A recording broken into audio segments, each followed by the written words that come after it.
I, Asha Savla, would love to share my journey with you all. Born in a Kutchi family from childhood, seeing the passion for embroidery with my grandmom and my mother. When we were learning embroidery in our college, we were given the basic background of all the stitches from where they originated and had learned about Kasuti at that time. But I had not practically seen how, where, what is this done. And then when I got married there, so I used to travel up and down. That time my friends used to, and family also, they used to tell us, why don't you get things done for us, because it is done only over there. So I came in contact with a lady who was running an institution where she was getting things done for us. So in the beginning I started giving my work over there for my friends. But then I realized it was taking a lot of time, but still I had no other option.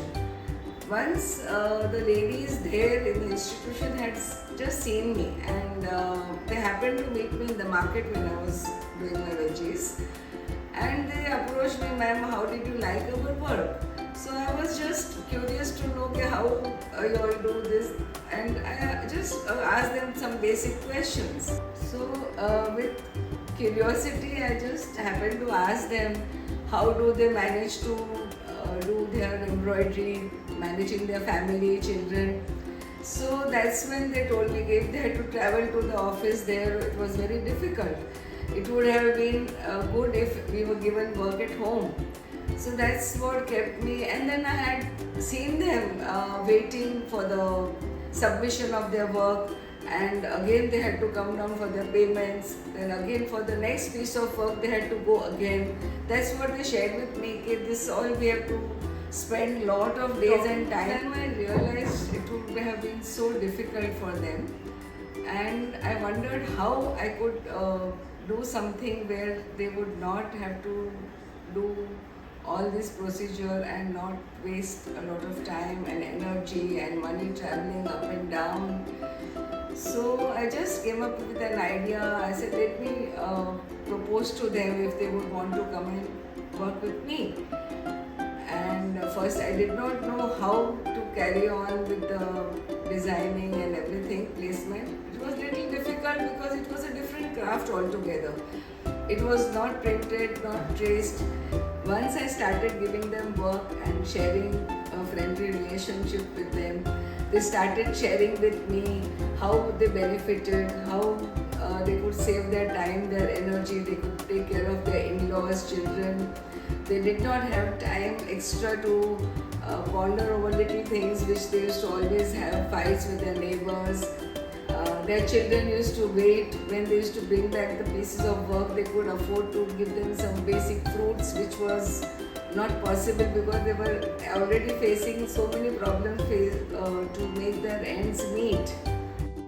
When I started 40 years ago, most of the craftspersons were housewives. They took care of their families and finished their daily chores quickly and would sit and do Kasuti. Kasuti embroidery has evolved from the words kai meaning hand and suti meaning cotton, which achieves interesting fineness of detailing in the most elaborate motifs with simplest of stitches. By women inspired by temple architecture, which is passed down through generations and specially embroidered for their brides. All these motifs take shape from their memories or from sample cloths from their elders.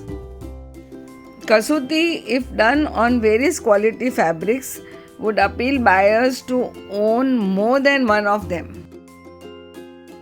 So, on those various fabrics, to facilitate the process of counting, a piece of cotton voile with loose weave is tacked to the main textile. The needle is pierced through both the main fabric and the tagged material.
After completion, the thread of the voiles are gently pulled out one at a time, and the embroidery shows up on the main fabric.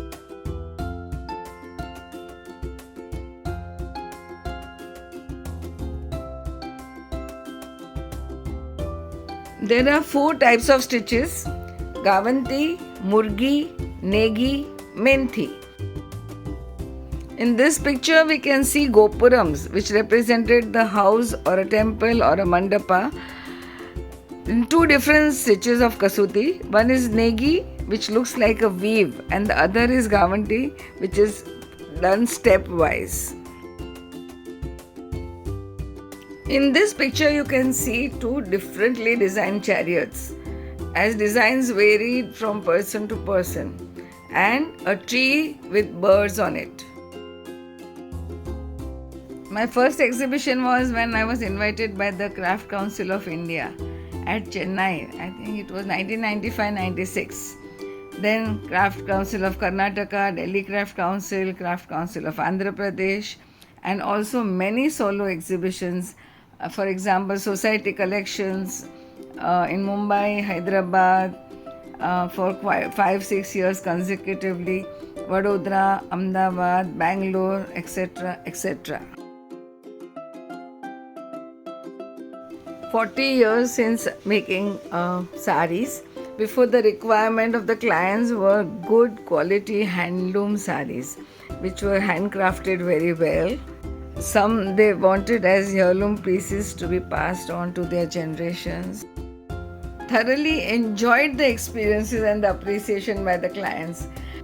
So we had to add variety in Kasuti items. Saris were of course there and will always be there, but we have to also focus on stores, dupattas, scarves, outfits, etc. etc. I am so grateful to my family for their support, to the craft councils to make it possible through their exhibitions in different cities across the country.